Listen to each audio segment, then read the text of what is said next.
Greetings of the day, students. So today we are going to talk about functions for the mathematical topic discussion of theory of computation subject. Okay, so earlier we had discussed set theory and relations, and one more small topic was Cartesian product, I guess. So all of those concepts are going to be handy while we discuss functions. So if you don't understand functions or some mathematical concepts or word in this, so probably you need to revise your previous concepts. Okay. So a function is what? Function क्या होता है? From set A to B. वो एक relation होता है set A to B. और relation क्या होता है? बेसिकली एक कार्टेशियन प्रोडक्ट है, कार्टेशियन प्रोडक्ट का सबसेट है। रिलेशन है वो कार्टेशियन प्रोडक्ट का एक छोटा सा सबसेट है। कार्टेशियन प्रोडक्ट है वो पूरा एक सेट है बड़ा सा। Okay, so it's a binary relation from A to B. Okay, so function है वो वन टाइप ऑफ रिलेशन है जो कि कुछ सिमिलैरिटी या कुछ पैटर्न्स के साथ देखा जा सकता है। That is called a relation. ठीक है, so function is a subset of relation, ऐसा हम कह सकते हैं without स्टेटिंग mathematically. Fine, so it's one type of relation from A to B such that for every A belongs to A, there is exactly one B belongs to B. सबसे basic condition क्या है? Relation से वो कैसे अलग पड़ता है या डिफरेंट है? वो रिलेशन का सबसेट नहीं है बेसिकली, वो सबसेट कह सकते हैं हम अनऑफिशियली, बट हर एक ए के लिए एग्जैक्टली वन बी है। यानी कि पिछली स्लाइड्स में जो हम रिलेशन की बात की थी, जैसे कि 1 2 2 3 और 1 1 है, तो अगर हम 1 2 लिख रहे हैं तो हम 1 1 नहीं लिख सकते। ठीक है, for function if we are talking about, this is a true relation. ये रिलेशन एकदम सही है। रिलेशन है वो कार्टेशियन प्रोडक्ट का सबसेट होता है, तो we can take any numbers from Cartesian product of A cross A. यहाँ पे कौन से रिलेशन की बात हो रही है? 1 2 3 ए सेट है, उसके रिलेशन की बात हो रही है, तो ए क्रॉस ए में से हम कोई भी कार्टेशियन प्रोडक्ट है वो चूज कर सकते हैं फॉर आवर रिलेशन आर। वो सही है। ठीक है, पर अगर हम फंक्शंस की बात कर रहे हैं तो 1, 2 जिस फंक्शन है वहां पे 1, 1 नहीं हो सकता, क्योंकि 1 की दो वैल्यू हो गई। अगर x की वैल्यू 1 है तो सामने y की वैल्यू 2 मिल रही है, x की वैल्यू 1 है तो सामने y की वैल्यू 1 भी मिल रही है, तो दैट इज नॉट पॉसिबल। ठीक है, so that is called function. So function is a special type of binary relation. हम क्या कह सकते हैं? वो रिलेशन का सबसेट नहीं है, but it's a special type of binary relation, right? So function को कैसे डिनोट करते हैं? f tends to f where a tends to b। a को क्या कहते हैं? डोमेन कहते हैं। डोमेन यानी जहां से हम वैल्यूज पिक कर सकते हैं। ठीक है, और b को क्या कहते हैं? को डोमेन कहते हैं, जहां से वैल्यूज लाई कर सकती हैं या जहां पे आंसर फॉल कर सकता है। जैसे कि f tends to 1 2 3 a b, so हम 1 2 3 में से वैल्यू पिक कर सकते हैं। जब भी हम 1 2 3 में से वैल्यू पिक करेंगे तब हमें यहाँ से कोई ना कोई आंसर मिलेगा। ठीक है, so f of 1 is equals to b, f of 2 is equals to a and f of 3 is equals to f। यहाँ पे ध्यान से देखेंगे, कोई एक वैल्यू के लिए दो अलग अलग आंसर नहीं है। यहाँ पे दो अलग अलग वैल्यू के लिए सिमिलर आंसर है। 2 और 3 दो अलग अलग वैल्यू है, उनके लिए सिमिलर आंसर है, दैट इज अलाउड। बट अगर दो सिमिलर वैल्यू के लिए दो सिमिलर वैल्यू के लिए कोई डिफरेंट डिफरेंट आंसर मिलता तो वो अलाउड नहीं है। जैसे कि हमने यहाँ पे देखा था 1 2 और 1 1। ठीक है, सो ये उनकी एलिमेंट्स है और ये उनकी इमेजेस है। कि 1 है वो एलिमेंट है, उसकी इमेज क्या है? 2 है। 1 बी उसको इस तरीके से लिखते हैं 2 ए और 3 ए। ठीक है, दैट इज अ रिलेशन। ये हमारा रिलेशन है और ये करेक्ट रिलेशन है जो फंक्शन के लिए अलाउड है, फंक्शन में फॉल करता है, दैट इज एफ। ठीक है, सो हमारा रिलेशन स्पेशल है इस तरीके का। So functions are also relations that are having some special conditions, right? So set 1 2 3 is known as domain। जैसे कि हमने बात की, वो f का डोमेन है जहां से वैल्यू हम पिक कर सकते हैं। और a b है वो को डोमेन है। को डोमेन और रेंज साइड बाय साइड चलते हैं, दोनों में डिफरेंस क्या है हम जस्ट नेक्स्ट स्लाइड में देखेंगे। बट a और b कैसी वैल्यूज है जिसमें आंसर फॉल कर सकते हैं। ठीक है, ऐसे सिंपल वैल्यूज है। और एफ ऑफ एक्स को क्या कहते हैं? इमेज कहते हैं। जैसे कि एफ ऑफ 1 है, उसका आंसर है बी, सो एक्चुअली में इमेज क्या है? बी है। ठीक है, और एक्स को क्या कहते हैं? एलिमेंट कहते हैं। It's an image of x under F. F of x को पूरा क्या कहते हैं? Image of x under F. So x है वो एलिमेंट है और एफ ऑफ एक्स है वो क्या है? हमारा इमेज है। This is F of X. Okay, moving forward. So हमने जैसे बात की थी रेंज और फंक्शन में क्या डिफरेंस है, एक छोटा सा एग्जांपल से समझ लेते हैं। जैसे कि हमारे पास सेट ए है जिसमें लिखा हुआ है चार चीजें, इंडिया, पाकिस्तान, ऑस्ट्रेलिया और श्रीलंका। और सेट बी है जिसमें हमने डिफरेंट ईयर्स लिखे हुए हैं 75 से लेके 96 तक।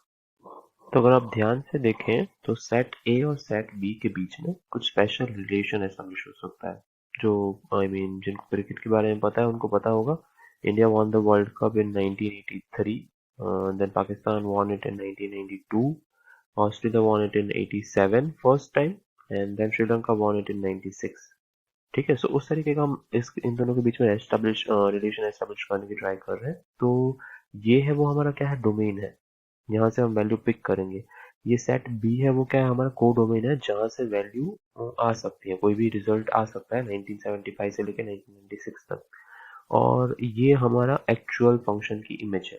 फंक्शन की इमेज यानी इंडिया इज द एलिमेंट, और उसकी इमेज क्या है 1983। इमेज यानी सम टाइप ऑफ आंसर कि एफ ऑफ इंडिया यानी when did India won the world cup.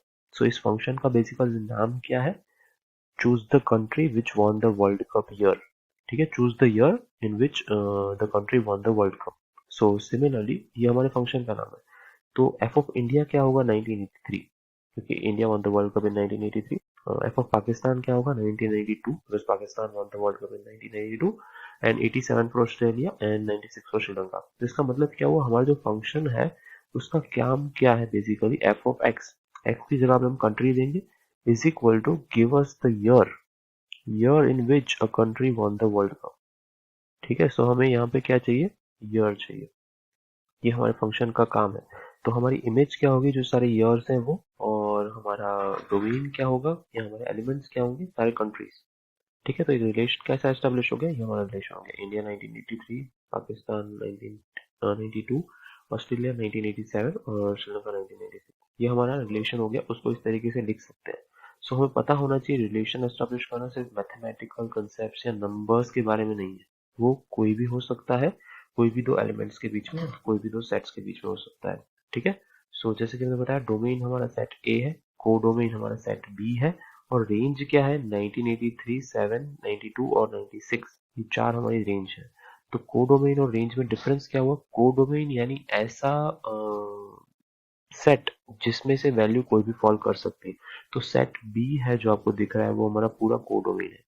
Set B बहुत बड़ा था, इसको इसीलिए मैंने उसको थोड़ा छोटा कर दिया है। तो मैं क्या करता हूँ, सेट बी को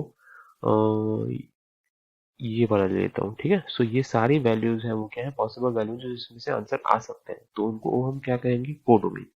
और रेंज यानी क्या, जो भी आंसर एक्चुअली में आते हैं, दैट इज कॉल्ड रेंज। तो आप देखेंगे तो ये डोमेन है जिसमें से हम वैल्यू ले सकते हैं कोडोमेन में जाने के लिए। पर जरूरी नहीं है कि कोडोमेन की सारी वैल्यू आ जाए। जैसे कि 1975 और 99 कोई भी कंट्री के लिए वैलिड आंसर्स नहीं है। ठीक है, तो वो कहाँ फॉल करेंगे, इस पार्ट में फॉल करेंगे जहां पे वो रेंज में नहीं आते हैं। रेंज का मतलब क्या है, जो एक्चुअल आंसर्स फॉल करते हैं। सो कोडोमेन रेंज प्लस ऐसे एलिमेंट से बनती है जो आंसर में नहीं आते हैं। ठीक है, which can be elements that are not mapped. जैसे कि आप यहाँ पे देख रहे हैं, अगर 96 तक हम अज्यूम करें कि हमारा फ्लो जा रहा है, तो 75 और 79 इन दो ईयर्स में इन कंट्रीज में से किसी ने वर्ल्ड कप नहीं जीता है। ठीक है, तो वो दोनों एम्प्टी नॉट मैप्ड एलिमेंट्स जैसे हैं जो रेंज में नहीं है। ठीक है, तो रेंज में 4 एलिमेंट्स हैं और सेट बी में कितने एलिमेंट्स हैं, ऑब्वियसली 6 एलिमेंट्स हैं। ठीक है, सो रेंज और कोडोमेन में ये डिफरेंस है। सेट बी हमारा कोडोमेन है और रेंज हमने डिफरेंटली लिखी हुई है, ये ध्यान से समझेंगे। अब एक फंक्शन का एग्जांपल सिंपल ले लेते हैं। 2x प्लस 1 मैथमेटिकल फंक्शन है। ठीक है, हमारा डोमेन है, डोमेन में से सारे एलिमेंट्स हमें लेने पड़ेंगे। तो हम हर एक एलिमेंट को कहाँ रखेंगे, x की जगह पे रखेंगे। x is equal to 2x plus 1 नहीं हो सकता, ये कैपिटल x है और ये स्मॉल x से ध्यान रखेंगे। ठीक है, सो हमें वैल्यूज कहाँ पुट करनी है, स्मॉल x की जगह पे। और ये, या फिर हम कंफ्यूजन अवॉइड करने के लिए इसको y ले सकते हैं। ठीक है, सो x की जगह पे 1 पुट करेंगे तो आंसर क्या आएगा, 2 प्लस 1 3। ठीक है, सो 3 यहाँ पे मैप्ड है। फिर x की जगह पे 2 पुट करेंगे, आंसर क्या आएगा, 4 plus 1 that is 5। Then we have 3 to the 6 plus 1 7, and then we have 4 to the 8 plus 1 9. ठीक है, so for every element there is only one single element in B. That's why it's a function. अगर एक ही element के लिए दो different answer होते तो फिर ये फंक्शन नहीं होता। ठीक है, बट अभी वो केस नहीं है, इसीलिए that is a function for us. ये हमारे लिए एक प्रॉपर फंक्शन है क्योंकि ये अभी केस नहीं है, ठीक है। So I remove everything from this, let me put या पहले इसे वापस ले लेता हूँ, ठीक है। सो हमारा डोमेन क्या है 1 2 3 4, कोडोमेन क्या है, ये सारे एलिमेंट्स, ठीक है। ये सारे एलिमेंट पॉसिबल आंसर्स तरीके के तौर पे हमने लिए थे, इसीलिए हमारा कोडोमेन है वो सारा पॉसिबल एलिमेंट्स है। और हमारी रेंज क्या है जो एक्चुअल आंसर्स है वही, तो एक्चुअल आंसर्स क्या है 3 5 7 और 9, ठीक है। सो कोडोमेन और रेंज में डिफरेंस समझना इंपॉर्टेंट है। डोमेन, कोडोमेन और रेंज, ये तीन चीजें हमें पता होनी चाहिए। और वो हम कहाँ लिखते हैं, जैसे कि यहाँ पे दिखाया हुआ है F where A to B, F goes A to B. तो इस सेट्स में हम इस तरीके से लिखते हैं जिनमें से हम रिलेशन एस्टेब्लिश करते हैं। ए और बी को डोमेन और कोडोमेन के नाम से जाने जाते हैं, और रेंज यानी वो पॉसिबल वैल्यूज ऑफ आंसर्स कि जो हम कोडोमेन में से लेते हैं, actually possible values of answer, ठीक है। सो डोमेन और कोडोमेन में से ही रिलेशन बनेंगे जो रिलेशन एस्टेब्लिश करते हैं, राइट। और फंक्शन टाइप्स अब आ जाते हैं, ठीक है।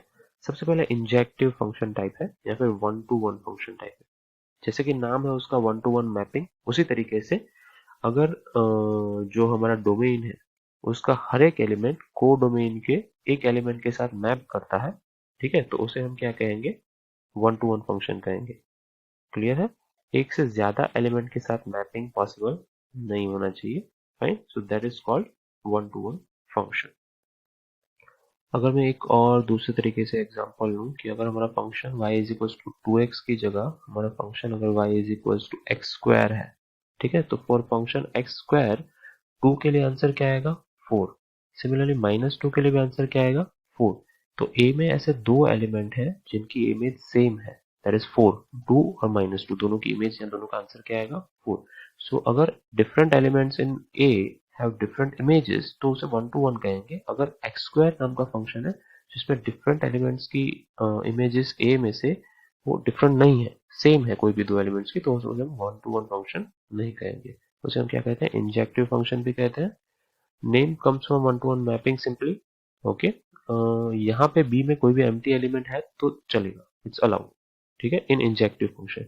इन other type of function types जो डिफाइन करते हैं उसमें कई जगह पे ये एम्प्टी बी इमेजेस अलाउड नहीं होती है, पर यहाँ पे चलेगा। बस हमारे लिए कंडीशन क्या है कि हर एक ए की इमेज के लिए बी में एक ही इमेज होनी चाहिए, कोई भी दो ए के अलग अलग एलिमेंट के लिए बी में सेम इमेज नहीं होनी चाहिए, ठीक है। या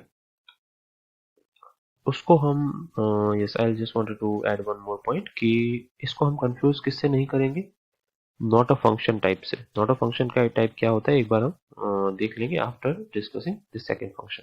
तो सर्जेक्टिव फंक्शन क्या है एक बार देख लेते हैं, ठीक है। यहाँ पे ध्यान ये रखेंगे कि बी के दो एलिमेंट की सेम अगर इमेज है तो चलेगा, this is allowed in surjective function, but important thing is not a single element b in b is left out। b में से ऐसा कोई भी एलिमेंट नहीं है जो लेफ्ट आउट है, जैसे कि आप यहाँ पे देख रहे हैं b में एक एलिमेंट लेफ्ट आउट है, दैट इज अलाउड, ठीक है। पर यहाँ पे कोई भी ऐसा एलिमेंट नहीं है जो b में लेफ्ट आउट है, उसको हम क्या कहते हैं सर्जेक्टिव एलिमेंट कहते हैं।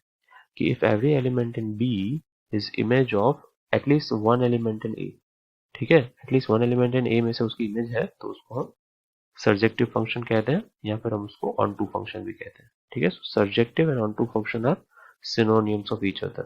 So important is no element from B should be go without mapping. Okay? और रिलेशंस की तरफ जैसे इक्विवेलेंस रिलेशन था, यहाँ पे बाइजेक्टिव फंक्शन है कि अगर दोनों चीजें पॉसिबल है कि वो सर्जेक्टिव भी है और इंजेक्टिव भी है तो उन दोनों को मिला के क्या बनता है bijective. This plus this is equals to bijective. Clear है? ओके, सो सारी टाइप एक बार देख लेते हैं। नॉट अ फंक्शन क्या होता है, कोई भी एक वैल्यू की एक वैल्यू है उसके दो पॉसिबल आंसर हो तो उसे फंक्शन ही नहीं कहते हैं, ठीक है। जनरल फंक्शन कैसा होता है जिसमें दो अलग अलग वैल्यू का सेम आंसर आ रहा है तो वो अलाउड होता है, अगर बी में कुछ लेफ्ट आउट है तो भी अलाउड होता है, that is a general function. B can have many A, ठीक है। इंजेक्टिव क्या होता है, हर एक ए के लिए सिंगल बी होना चाहिए, सिंगल ए के लिए सिंगल बी होना चाहिए, ठीक है, उसको कहते हैं इंजेक्टिव। और B cannot have many A's, यहाँ पे B can have many A's but B cannot have any empty mapping, B के लिए कोई empty mapping नहीं होना चाहिए, ठीक है। And last thing bijective. Bijective में क्या है, हर एक A के लिए सिंगल B मैपिंग होना चाहिए और B में कोई empty भी नहीं होना चाहिए, अगर दोनों कंडीशन सेटिस्फाई हो रही है तो उसे बाइजेक्टिव कहते हैं। ओके, सो हमें ध्यान एक ही चीज का रखना है कि नॉट अ फंक्शन क्या होता है, जब सिंगल एलिमेंट के लिए हमें दो डिफरेंट वैल्यूज मिलती हैं। जैसे कि एफ ऑफ एक्स है, कि एफ ऑफ एक्स है तो उसके लिए तो डिफरेंट वैल्यूज अगर पॉसिबल है, ठीक है, तो हम उसे क्या कहते हैं, नॉट अ फंक्शन कहते हैं। पर अगर दो डिफरेंट ए की वैल्यू के लिए, यानी एफ ऑफ एक्स और एफ डैश ऑफ एक्स दोनों के लिए कॉमन बी वैल्यू पॉसिबल है, तो दैट इज अलाउड। क्या अलाउड नहीं है और क्या अलाउड है फंक्शन होने के लिए, वो हमें पता होना चाहिए। That is a common mistake that students do. उनको क्या लगता है कि एक सिंगल वैल्यू के लिए दो वैल्यूज अलाउड है, पर दो एलिमेंट्स के लिए, दो डोमेन के एलिमेंट्स के लिए सिंगल को डोमेन एलिमेंट वैल्यू अलाउड नहीं है। सो अब से हम डोमेन और को डोमेन एलिमेंट वैल्यू यूज करेंगे। सो एक सिंगल डोमेन के लिए दो को डोमेन एलिमेंट्स अलाउड नहीं है, that is not a function. But दो सिंगल डोमेन एलिमेंट्स के लिए दो डोमेन एलिमेंट्स के लिए सिंगल को डोमेन एलिमेंट अलाउड है। ठीक है, सो सबसे सिंपल एग्जांपल हमने क्या लिया, एक्स स्क्वायर वाला लिया। एक्स स्क्वायर में 2 और -2 दोनों की वैल्यू क्या होती है, 4 होती है। ठीक है, so it is a general function, that is allowed. पर अगर हम सेम एग्जांपल लें यहाँ पे, this one world cup example, तो ऑस्ट्रेलिया ने आफ्टर 1999 और 2003, ये दोनों वर्ल्ड कप किसने जीते थे, ऑस्ट्रेलिया ने जीते थे probably, as far as I remember. So single A value के लिए हमें क्या मिल रही है, तीन डिफरेंट वैल्यू मिल रही है, दैट 1987, एक 1999 और 2003। So that in that case this is not a function. ठीक है, यहाँ पे हमने वो केसेस अवॉइड किए हैं, इसीलिए ये फंक्शन था, ये फंक्शन का एग्जाम्पल बन चुका था। Okay, so there is one common mistake the student do, not a function क्या होता है और जनरल फंक्शन में क्या अलाउ होता है। ठीक है, बाकी इंजेक्टिव हमें पता है। इंजेक्टिव क्या होता है, एक बार क्विकली रिपीट कर लेते हैं कि हर एक ए के लिए सिंगल बी एलिमेंट है। ठीक है, पर अगर बी में कोई भी एलिमेंट्स मैपिंग के बिना छूट जाते हैं तो that is totally okay. But important चीज ये है कि कोई भी दो ए के एलिमेंट्स कोई भी सिंगल बी एलिमेंट को पॉइंट नहीं करने चाहिए, B should not have multiple mappings. ठीक है, और सर्जेक्टिव या फिर ऑन टू फंक्शन क्या होता है, यहाँ पे कोई भी multiple elements from A can map to B, but B should not have any empty elements, यानी बी में ऐसा कोई भी एलिमेंट नहीं होना चाहिए जिसका एक भी मैपिंग नहीं है। राइट, सो अगर दोनों इन चीजों को कंबाइन करें, दोनों कंडीशंस को, तो यहाँ पे क्या कंडीशन है, हर एक एलिमेंट के लिए, ए के हर एक एलिमेंट के लिए बी में एक ही आंसर होना चाहिए। तो यहाँ पे वो भी कंडीशन सेटिस्फाई होगी कि हर एक एलिमेंट के लिए एक ही आंसर होना चाहिए, कंडीशन नंबर 1। कंडीशन नंबर 2 यहाँ पे क्या है इंपॉर्टेंट, कि बी में कोई एम्प्टी एलिमेंट नहीं होना चाहिए। तो यहाँ पे हम दूसरी कंडीशन भी अप्लाई करेंगे कि बी में कोई एम्प्टी एलिमेंट नहीं होना चाहिए। तो जब 1 और 2 दोनों सेटिस्फाई करते हैं तो उसे बाइजेक्टिव कहते हैं। तो यहाँ पे ए के हर एक एलिमेंट के लिए यहाँ पे सिर्फ एक ही आंसर होगा। ठीक है, बी कोई भी दो एलिमेंट्स को मैप नहीं कर रहा होगा, ये पहली कंडीशन है, और बी में कोई एम्प्टी एलिमेंट नहीं होगा, यानी रेंज और कोडोमेन सेम है, ऐसा भी कह सकते हैं। ठीक है, सो सर्जेक्टिव फंक्शन का इंपॉर्टेंट प्रॉपर्टी क्या है, कि वहाँ पे रेंज और कोडोमेन दोनों सेम है, कि जो पॉसिबल आंसर वैल्यूज है और एक्चुअल आंसर वैल्यू जो हमारी आ रही है वो दोनों सेम है, पर यहाँ पे रेंज और कोडोमेन सेम नहीं है। ठीक है, so this is about bijective function, so will keep it to this in this lecture. Okay.